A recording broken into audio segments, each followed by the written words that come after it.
Purple ক্যাপের দৌড়ে এগিয়ে যাচ্ছেন বাংলাদেশের মুস্তাফিজুর রহমান। গত ম্যাচে হায়দ্রাবাদের বিপক্ষে 2টি উইকেট নিয়ে সর্বমোট 14টি উইকেটের মালিক হচ্ছেন মুস্তাফিজ। কিন্তু এ ম্যাচের আগে পার্পল ক্যাপের লিস্টে নামই ছিল না মুস্তাফিজের। কিন্তু গত ম্যাচের ম্যাজিক্যাল পারফরম্যান্সে আবারও পার্পল ক্যাপের লিস্টে নাম উঠেছে মুস্তাফিজের। একেবারে এক লাফ দিয়ে উপরে উঠেছেন 2 নম্বরে। 1 নম্বরে আছেন ভারতের জসপ্রীত বুমরা।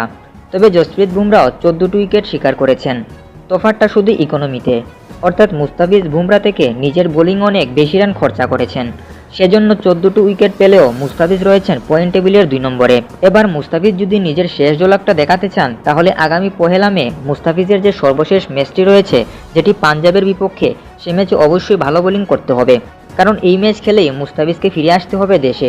বিসিবির এমন ব্যতিক্রমী নিয়ম বাংলাদেশের প্লেয়ারদের ক্ষেত্রেই প্রযোজ্য হয়, কিন্তু অন্য কোনো দেশে এরকমটা হয় না বললেই চলে। যাই হোক, আপনারাও চান যে মুস্তাফিজ এবারের আইপিএলের পুরো মৌসুমটা খেলুক, কিন্তু দুর্ভাগ্য, এবছর আর হবে না। তবে আগামী বছর শুধু মুস্তাফিজ নয়, দেখা যাবে আরও বাংলাদেশি পেসারকে। এই চ্যানেল থেকে আপনারা বাংলাদেশ ক্রিকেট বিষয়ক অনেক খেলাধুলার খবর পাবেন। তাই আপনি যদি এই চ্যানেলে নতুন হয়ে থাকেন, তাহলে অবশ্যই চ্যানেলটিকে সাবস্ক্রাইব করে রাখবেন। ধন্যবাদ সবাইকে।